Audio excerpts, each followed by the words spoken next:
Hello everyone, welcome to Water 24/7. My name is Preeti Chaudhary and I am your geography faculty. लेकिन आज मैं आप सभी के सामने इसलिए हूँ क्योंकि बहुत बड़ी खुशखबरी आप सभी ने ऑलरेडी सुनी ली है। तो केवीएस की वैकेंसी आ चुकी है। जब केवीएस पीजीटी 2025 की हम स्टूडेंट्स बात करते हैं तो वी ऑल नो कि जब ज्योग्राफी आपका सब्जेक्ट स्पेसिफिक जो नॉलेज है वो यहाँ पर कितनी इंपॉर्टेंट है। इसके बिना इसको क्वालिफाई करना डेफिनेटली पॉसिबल ही नहीं है। 100 क्वेश्चंस 100 मार्क्स आपके यहीं से आते हैं। आज हम बात करेंगे कि किस तरीके से आपका जो पिछला पेपर था वो कैसा था, इजी था, डिफिकल्ट था, मॉडरेट था या एंड ऑल्सो मोस्टली सोर्स क्या था क्वेश्चन का। तो उस पेपर को थोड़ा सा हम डिस्कस करेंगे। एक आइडिया आपको मिल जाएगा कि प्रिपरेशन को जब शुरुआत कर रहे हैं तो किस दिशा में लेकर जाना है, कैसे स्ट्रीमलाइन करना है अपनी प्रिपरेशन को। सबसे पहले ज्योग्राफी की बात करते हैं जहां से आपके ऑलमोस्ट 100 क्वेश्चंस आते हैं। तो इसको हम डिवाइड कर सकते हैं किस किस पार्ट में। एक तो आपका फिजिकल ज्योग्राफी वाला पार्ट है। नाउ सिलेबस में चेंजेस आए या जैसे भी आए आपका डिटेल नोटिफिकेशन पर, लेकिन आपके ब्रांचेस सब ब्रांचेस ज्योग्राफी भूगोल में यही रहने वाली हैं। तो फिजिकल ज्योग्राफी भौतिक भूगोल की जब हम बात करते हैं यहीं पर आ जाता है। अर्थ का interior, land forms, water, oceans सब यहीं पर आएगा। देन इंडियन ज्योग्राफी आपका भारत का भूगोल जहां पर हम आपकी इंडिया की लोकेशन के बारे में पढ़ते हैं and different other topics. Then human and economic geography जहां पर हम ह्यूमन ज्योग्राफी पीपल के बारे में पढ़ते हैं, world and India both, transport के बारे में पढ़ते हैं। इसी के साथ साथ एक और पार्ट यहां पर होता है जिसकी हालांकि बहुत ज्यादा वेटेज नहीं है, कार्टोग्राफी एंड प्रैक्टिकल ज्योग्राफी वाला पार्ट। नाउ इन चारों पार्ट्स में से सबसे ज्यादा इंपॉर्टेंट हाईएस्ट वेटेज वाला कौन सा पार्ट है, इसके लिए आपको एंड तक रुकना होगा इस सेशन में। तो आइए डिस्कस करते हैं आपके लास्ट ईयर पेपर को कि कहां से मोस्टली क्वेश्चन आए हैं एंड किस तरीके का पेपर का लेवल था। तो ज्योग्राफी की शुरुआत होती है इस क्वेश्चन से आपका कि Eratosthenes coining the term geography for the first time. तो who coin the term geography, खुद बता दिया, इराटोस्थीन्स ने कॉइन किया था। यस, और जब हम पढ़ते हैं तो यही पढ़ते हैं कि कहां के, कौन से आपके कहां से बिलोंग करते थे। तो belongs to which one of the following group of scholar. Arab scholar थे, फ्रेंच स्कॉलर थे, रोमन स्कॉलर थे या फिर ये ग्रीक स्कॉलर थे। तो भूगोल शब्द का सर्वप्रथम प्रयोग करने वाले इराटोस्थीन्स निम्नलिखित में से किस समूह के विद्वान थे। तो we all know correct answer will be Greek विद्वान, ये थे ग्रीक स्कॉलर थे। G for geography, G for Greeks and Greeks को ही हम ऐसा मानते हैं कि यही फर्स्ट ज्योग्राफर्स थे, एक तरीके से शुरुआत ही भूगोल की एक तरीके से इन्होंने करी है। तो ये ग्रीक ही होना था विदाउट एनी डाउट। देन और किस टाइप के क्वेश्चंस बच्चे पूछे गए आपके, ये देख लो। जैसे in which one of the following epoch modern man appeared on the earth. तो निम्नलिखित युगों में से किस में आधुनिक मानव पृथ्वी पर दिखाई दिया। कितना इजी क्वेश्चन है। कहां से क्वेश्चन आया आपको लगता है? एनसीईआरटी से क्वेश्चन आपका बच्चे है। तो मेनली आपके कहां से, प्लीस्टोसीन इपोक में मैन अपीयर किया है, लेकिन थोड़ा कॉन्सेप्चुअल साइड पर है। आपने देखा एकदम डायरेक्ट क्वेश्चन ये नहीं थे, ये वाला स्पेशली आपका, बट वहीं पर आपका एक चार्ट जो कि हम पढ़ते हैं तो बहुत ही इजीली डायरेक्टली एनसीईआरटी से क्वेश्चन है। Which one of the earth's layer is in liquid state. पृथ्वी की सतहों में से कौन सी तरल अवस्था में होती है। Crust, outer core, inner core या फिर अपर मोस्ट मैंटल। तो जब हम पृथ्वी को पढ़ते हैं तो हम यही पढ़ते हुए आए कि बच्चे अंदर की तरफ, जब हम for example this is our earth,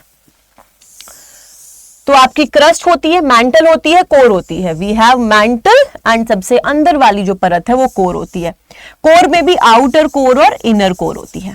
तो जब हम अंदर की तरफ जाते हैं मतलब towards the depth, temperature increases. क्या होता है? टेम्परेचर इंक्रीजेस, लेकिन प्रेशर भी बढ़ता है, आपका दाब भी बढ़ता है। तो यहां पर हम एक्सपेक्ट करते हैं कि इनर कोर में तापमान सबसे ज्यादा होगा तो वो लिक्विड होगी, लेकिन नहीं। कौन सी लेयर बच्चे लिक्विड होती है? ये वाली लेयर लिक्विड होती है। Outer core is liquid in state, ये होती है लिक्विड स्टेट में। ये सब हम बहुत इजीली एनसीईआरटी में भी आपका कवर कर लेते हैं। तो करेक्ट आंसर यहां पर क्या होगा? Outer core is liquid in state. तो डायरेक्टली एनसीईआरटी से सवाल पूछा गया है। नेक्स्ट क्वेश्चन पर आते हैं। A large body of magnetic material cools in the deeper depth of the crust forming large dome. तो यहां पे किससे क्वेश्चन पूछा गया? सिल्स, बैथोलिथ, डाइक मतलब आपके वोल्केनिक लैंडफॉर्म्स, ज्वालामुखीय भू आकृतियों से। एनसीईआरटी में गिवन है ये भी। Next, name the minor plate located between south America और पैसिफिक प्लेट। तो माइनर प्लेट, मेजर प्लेट, ये क्वेश्चन भी आपका, ये टॉपिक भी आपका डायरेक्टली एनसीईआरटी में है। कौन सी एनसीईआरटी? तो आपको कौन सी एनसीईआरटी करनी है? 11th एंड 12th एनसीईआरटीज बहुत ज्यादा इंपॉर्टेंट है इसके लिए, स्पेशली 11th की। ये क्वेश्चन सारे कहां से है? फिजिकल ज्योग्राफी वाले से। तो फिजिकल ज्योग्राफी थोड़ी सी मोटी एनसीईआरटी है, वो जरूर करनी है। इंडियन ज्योग्राफी की तो बहुत पतली सी है, वो जरूर करनी है। तो ये मोस्टली क्वेश्चन कहां से दिख रहे हैं अभी आपको? फिजिकल ज्योग्राफी वाले पार्ट से। तो कौन सी वो माइनर प्लेट है जो साउथ अमेरिका, दक्षिण अमेरिका और पैसिफिक प्लेट, प्रशांत प्लेट, इनके बीच में होती है? नाज़का प्लेट है। यस बच्चे, तो Nazca plate B is the correct answer. Second बिल्कुल करेक्ट आंसर है। तो डायरेक्टली आपका फिजिकल ज्योग्राफी से आया है। इसी के बाद विच one of the following is the important characteristic of mid Atlantic ridge? निम्नलिखित में से कौन सा मध्य अटलांटिक कटक का महत्वपूर्ण लक्षण है? डायरेक्टली एनसीईआरटी से, कि ये डाइवर्जेंट बाउंड्री है, कन्वर्जेंट है, सबडक्शन है, ट्रांसफॉर्म है।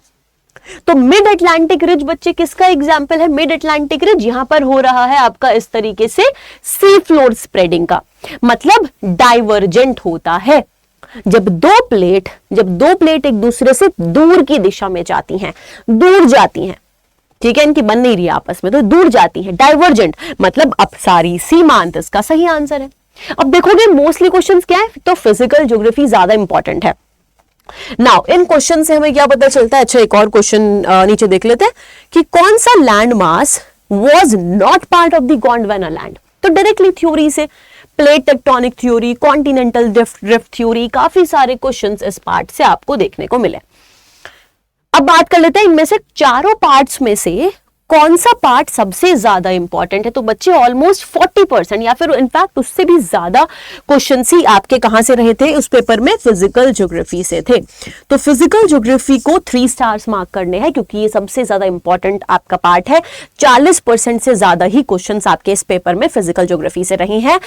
एनालाइज करने के बाद ये मैं आपको बता रही हूं, तो जिससे कि आपको कुछ डिफिकल्टीज ना आए, क्योंकि डेफिनेटली थोड़ी बहुत चीजें चेंज होती हैं, लेकिन ऑन एन एवरेज ओवरऑल अगर हम देखें तो चीजें आपका एक पैटर्न सेम ही रहता है, मेंटेन रहता है। देन इंडियन ज्योग्राफी काफी इंपॉर्टेंट है and human and economic geography भी ये इंपॉर्टेंट है। कार्टोग्राफी का थोड़ा सा कम वेटेज यहां पर हो जाता है। इंडियन फिजिकल ज्योग्राफी के बाद ये दोनों पार्ट्स काफी इंपॉर्टेंट है, human and economic is also very important. तो सबसे ज्यादा इंपॉर्टेंट लेकिन फिजिकल ज्योग्राफी है। आपका जो लास्ट का पेपर हुआ है उसके बारे में हम बात करें, 2022 मतलब जो 2023 वाला पेपर था, उसमें आपका फिजिकल ज्योग्राफी का सबसे ज्यादा वेटेज था। नाउ अब बात करते हैं कि ये पेपर इजी था, मॉडरेट था या फिर डिफिकल्ट था। तो बच्चे ये इजी मॉडरेट वाला साइड पर था, मतलब मॉडरेट टू डिफिकल्ट नहीं था, बट मॉडरेट टू इजी था, इजी टू मॉडरेट पेपर था।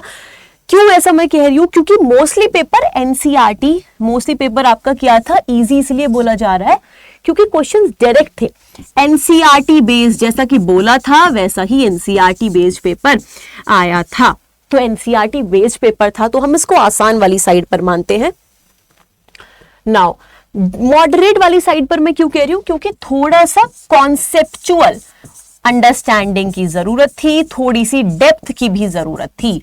तो ये नहीं कि ऊपर ऊपर से आप इस पेपर को कर सकते थे। तो एनसीईआरटी बेस्ड था, लेकिन conceptual understanding, conceptual clarity and depth was needed, और इसीलिए easy to moderate this paper was. लेकिन थोड़ा सा मतलब इनफैक्ट ज्योग्राफी तो इजी साइड पर ही थोड़ा सा था, थोड़ा सा पेडागोगी वगैरह डिफिकल्ट था उस पेपर में, लेकिन ज्योग्राफी बहुत अच्छा था, एक एनसीईआरटी बेस्ड पेपर था। मतलब इससे हम कंक्लूड कर सकते हैं कि एनसीईआरटी तो बहुत इंपॉर्टेंट है आपके लिए।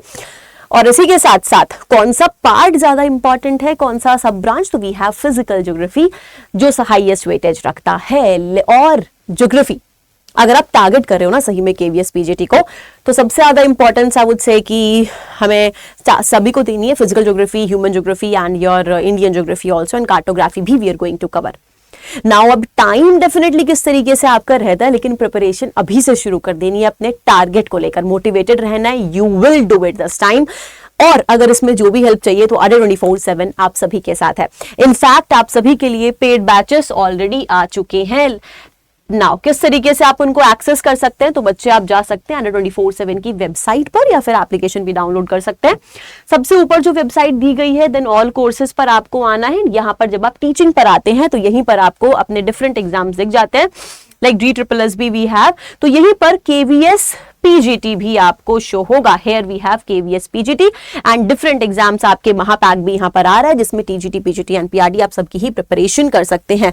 तो यहीं पर आपका ज्योग्राफी भी कवर कराया जाएगा। ऑलरेडी आपके धीरे धीरे सारे बैचेस अभी लॉन्च हो रहे हैं, क्योंकि जितना मोटिवेटेड एंड डिसिप्लिन हम सभी रहेंगे, वी ऑल नो कि हम आप सभी को वो एनर्जी दे पाएंगे, बिकॉज आप सभी का जो ड्रीम है, आप सभी का जो सपना है, उसी को अपनी आंखों में लेकर हम चल रहे हैं। तो मिलते हैं स्टूडेंट्स नेक्स्ट सेशन में। Thank you so much, good luck.